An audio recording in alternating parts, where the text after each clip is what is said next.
तो question number third A,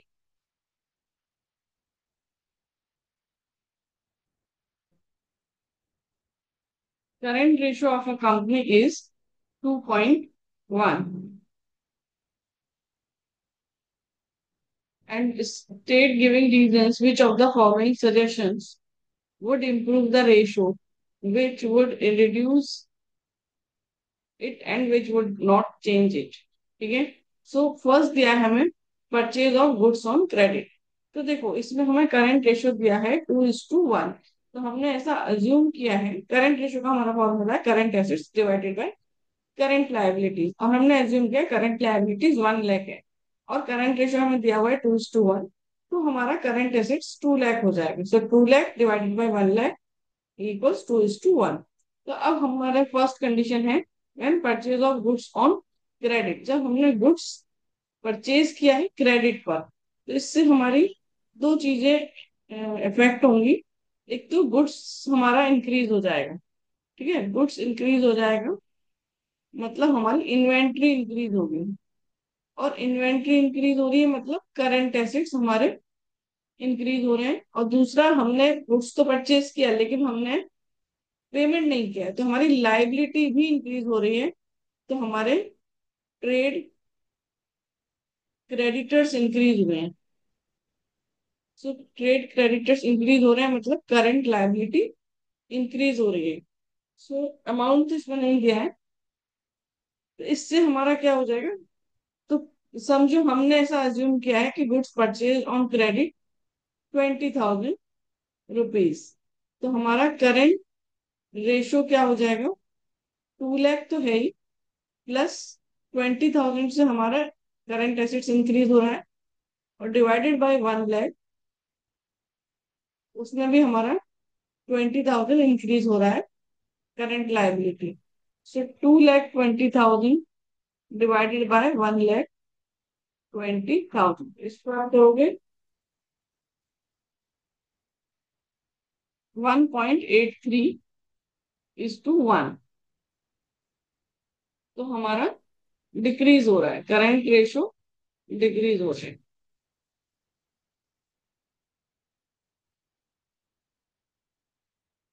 ठीक है, तो ये हमारा आंसर है। फिर उसके बाद सेकंड पॉइंट है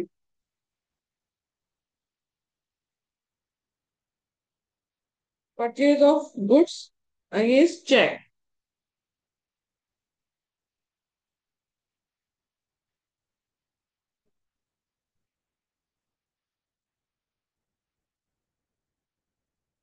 इससे क्या हो रहा है आपका, हमारा स्टॉक यानी इन्वेंट्री तो इंक्रीज हो रहा है।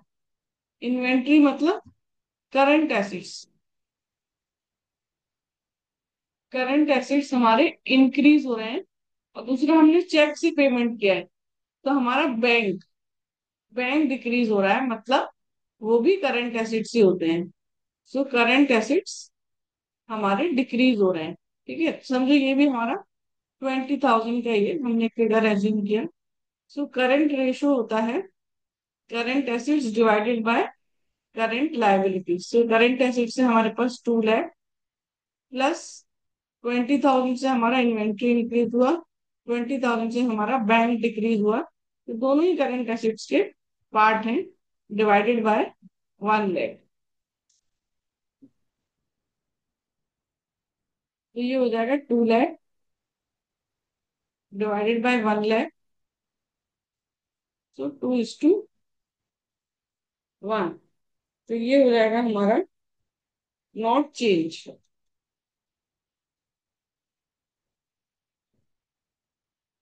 तो ये हमारा आंसर है।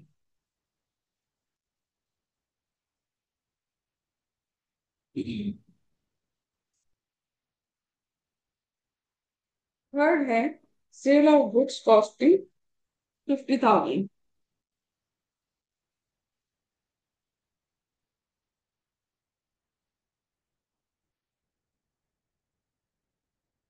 कॉस्टिंग 50,000 फॉर 60,000 ऑन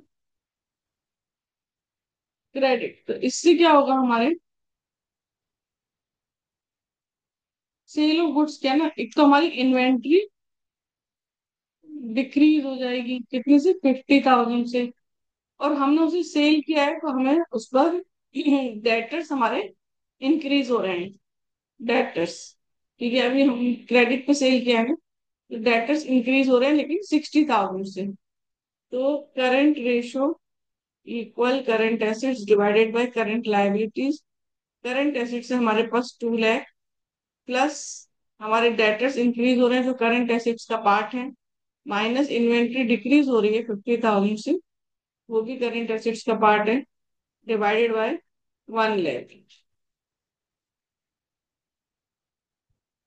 तो 2,10,000 डिवाइडेड बाय 1 लाख, सो 2.1:1। तो ये हो रहा है हमारा इंक्रीज।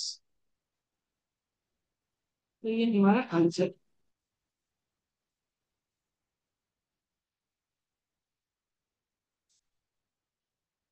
फिर फोर्थ पॉइंट है हमारा, to sell a non current asset at a slight loss.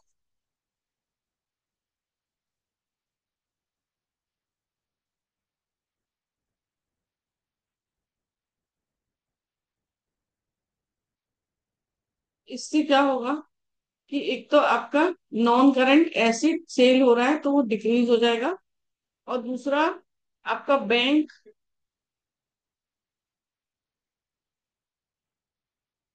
आपका इंक्रीज होगा।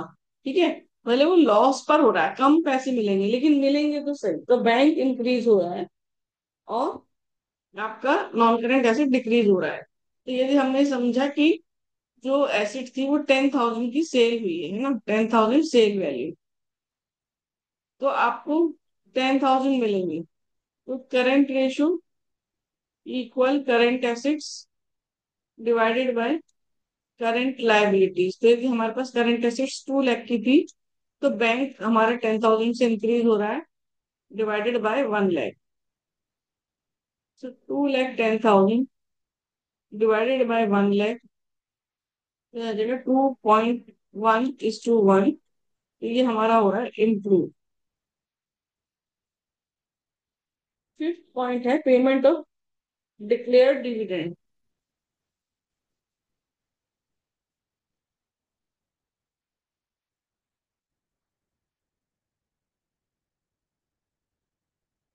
डिक्लेयर डिविडेंड है तो करंट लायबिलिटी में होगा। अब आप जब उसका पेमेंट कर दोगे तो यहाँ से करंट लायबिलिटी डिक्रीज हो जाएगी, और आपका बैंक बैंक भी आपको डिक्रीज हो जाएगा क्योंकि पेमेंट कर रहे हो आप। तो current ratio current assets divided by current liabilities. Current assets यदि हमारे पास 2 लाख है, यदि हमारा ये पेमेंट समझो 10,000 का है, तो -10,000 क्योंकि बैंक डिक्रीज हो रहा है, और हमारा 1 लाख का जो करंट लाइबिलिटीज था वो भी हमारा डिक्रीज हो रहा है क्योंकि पेमेंट हो रहा है। सो 1,90,000 डिवाइडेड बाई 90,000,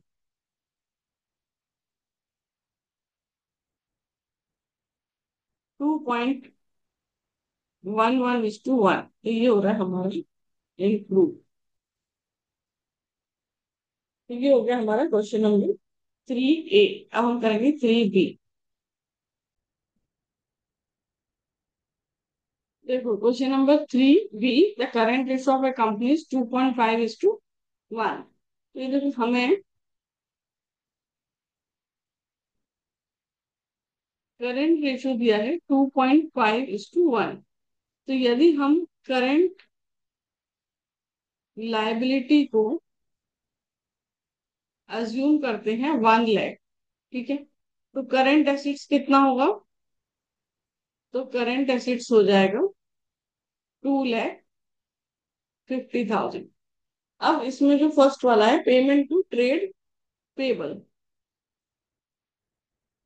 तो पेमेंट टू ट्रेड पेबल में क्या होगा, दो इम्पैक्ट क्या होंगे।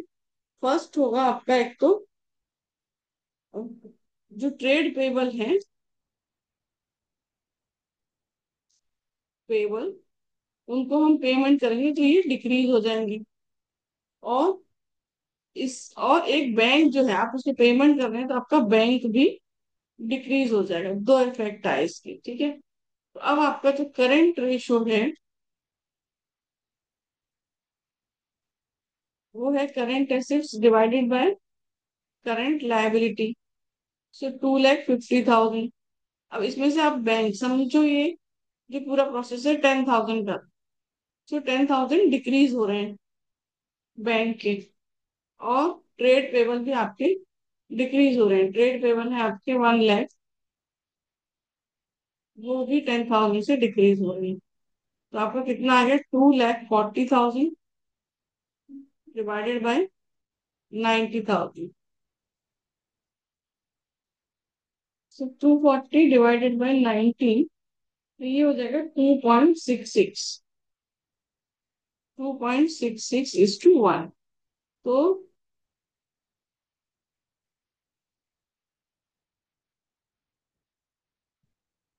आपका ये क्या हो जाएगा? इम्प्रूव।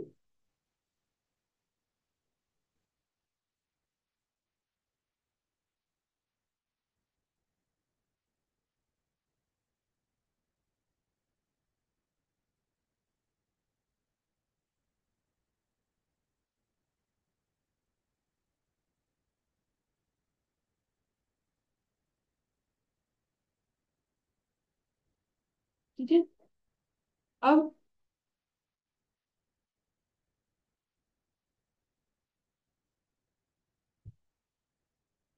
अब हमारा सेकंड केस है जिसमें है सेल मशीनरी अगेंस्ट चेक। जब हम मशीनरी सेल कर रहे हैं तो हमारी मशीनरी की वैल्यू डिक्रीज हो जाएगी। और मशीन और चेक चेक के अगेंस्ट कर रहे हैं तो हमारा बैंक इंक्रीज हो जाएगा। तो जो मशीनरी है वो तो हमारे ना तो करंट एसेट्स में आती है ना करंट लायबिलिटीज में आती है। तो देखो करंट रेशियो में क्या होता है? Current assets divided by current liabilities. Current assets है हमारे पास 2,50,000 और करंट लायबिलिटीज है 1 लाख। अब बैंक समझो एक जो मशीनरी थी ये हमारी 20,000 की सेल हुई है। तो बैंक हमारा इंक्रीज हो रहा है 20,000 से। लेकिन करंट लायबिलिटी पे कोई इम्पैक्ट नहीं है और मशीनरी जो है वो नॉन करंट एसेट है, तो वो इसमें नहीं आएगी।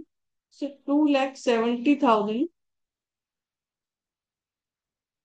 Divided by 1 lakh,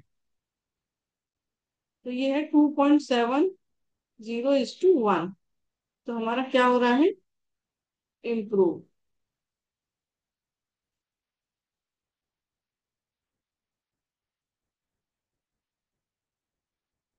second case में भी।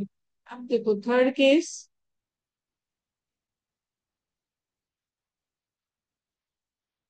जिसमें sale of inventory at loss on credit. तो आपका एक तो इन्वेंट्री सेल कर रहे हो, एक तो आपका इन्वेंट्री डिक्रीज हो रहा है, और दूसरा एट लॉस ऑन क्रेडिट। अब आपने उसको क्रेडिट पे सेल किया है तो आपका बैंक तो इंक्रीज नहीं हुआ, लेकिन हाँ आपके डेटर्स इंक्रीज हो रहे हैं क्योंकि आपको पैसा मिलेगा बाद में।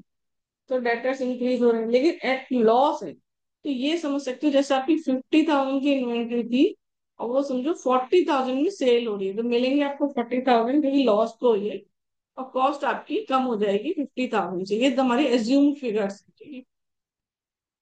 So current ratio equals current assets divided by current liabilities, 2,50,000 divided by 1 lakh. इसमें से देखो इन्वेंट्री थी हमारी डिक्रीज हो रही है 50,000 से, और 40,000 से डेटर्स इंक्रीज हो रहे हैं। तो क्या आएगा? 2,50,000, 2,40,000 डिवाइडेड बाय 1 लाख। तो ये आ जाएगा 2.40:1। तो ये क्या हो रहा है? रिड्यूस।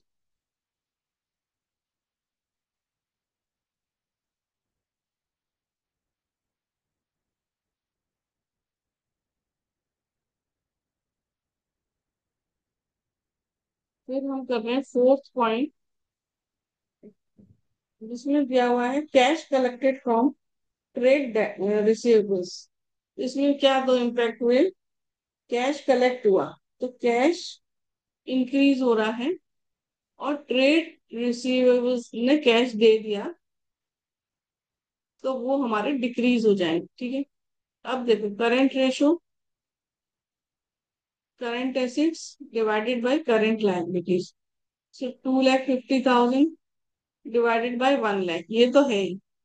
अब हमारे कैश, यदि ये समझो 50,000 से था, जो भी था, तो हमारा कैश इंक्रीज हो रहा है 50,000, और ट्रेड रिसीवेबल्स डिक्रीज हो रहे हैं, वो भी हमारे करंट एसेट्स का ही पार्ट है, 50,000। तो ये आ रहा है 2 लाख डिवाइडेड बाय 1 लाख। तो ये क्या हो रहा है, नॉट चेंज। 2:1 है ना,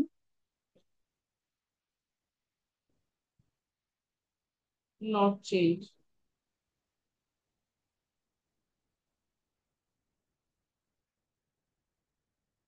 फिर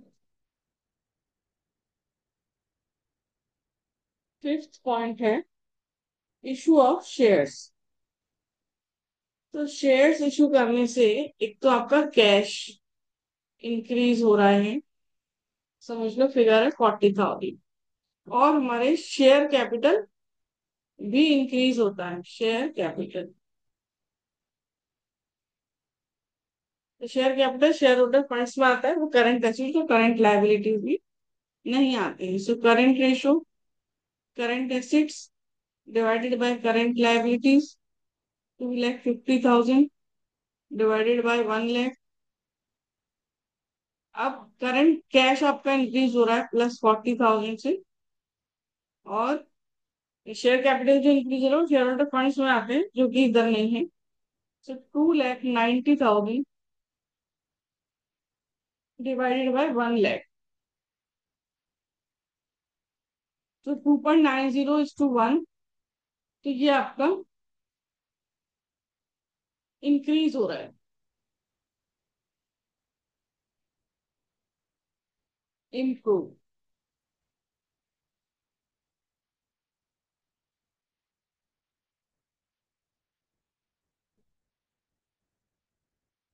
6 पॉइंट है issue of shares against the purchase of a building. तो इसमें क्या हुआ, एक तो बिल्डिंग आपने परचेज की, तो बिल्डिंग आपकी इंक्रीज हो रही है, और दूसरा शेयर्स, आपने उनको पेमेंट किया शेयर्स के थ्रू, तो आपके शेयर्स भी इंक्रीज हो रहे हैं। अब हमारा होता है current ratio equals current assets divided by current liabilities. तो बिल्डिंग किस में आती है, नॉन करंट एसिड्स में, और ये किस में आते हैं, शेयर होल्डर फंड्स में। तो करंट एसिड्स 2,50,000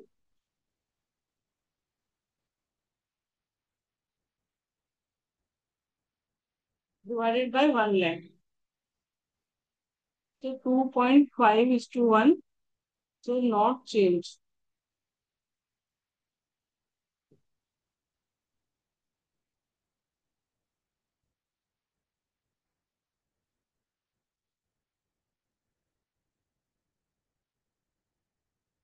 अब है सेवेंथ पॉइंट, रिडेम्पशन या repayment of debentures maturing during the year.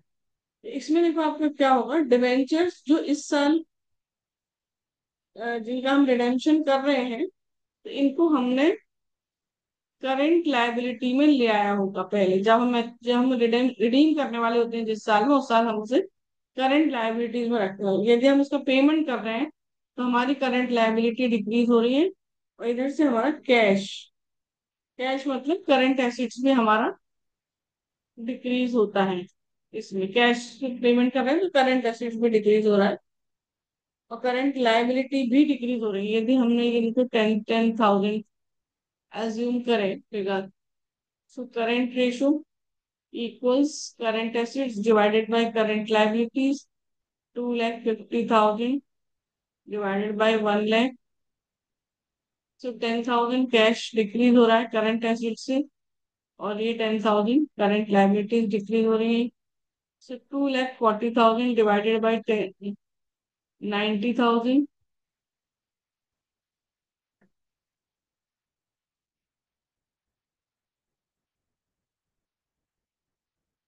2.66 to one, तो ये हो रहा है इम्प्रूव।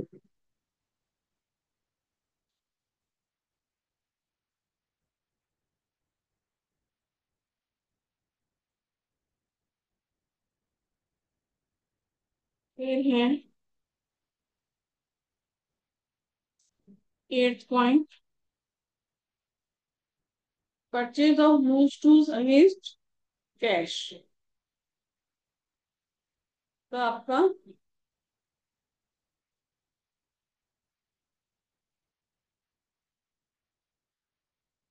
लूज टूल्स से एक तो आपका करंट एसेट्स डिक्रीज हो रहा है, इंक्रीज हो रहा है।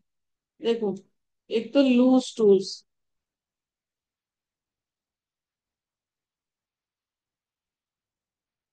टूल्स आपके इंक्रीज हो रहे हैं, तो वो जो कि करंट एसेट्स में आते हैं। और एक आपका कैश डिक्रीज हो रहा है क्योंकि आपने बाई किया है, वो भी आपका करंट एसेट्स में आता है।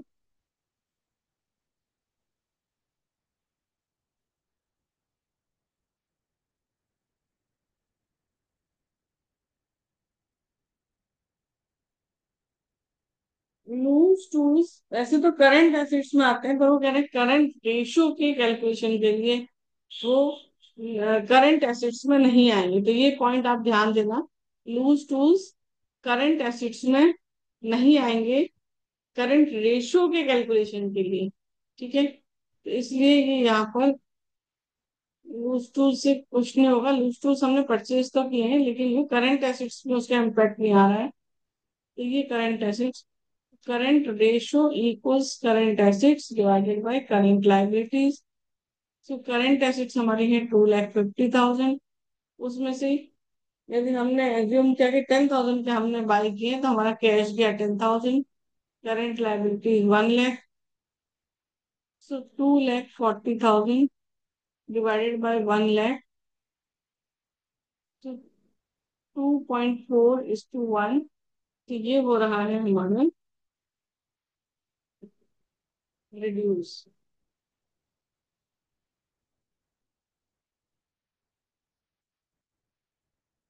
इसमें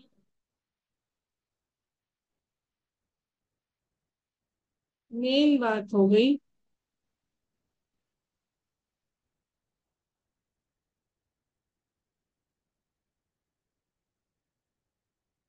loose tools are not included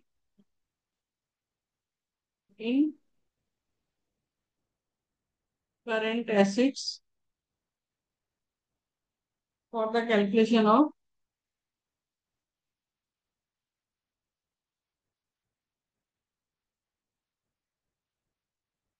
current ratio.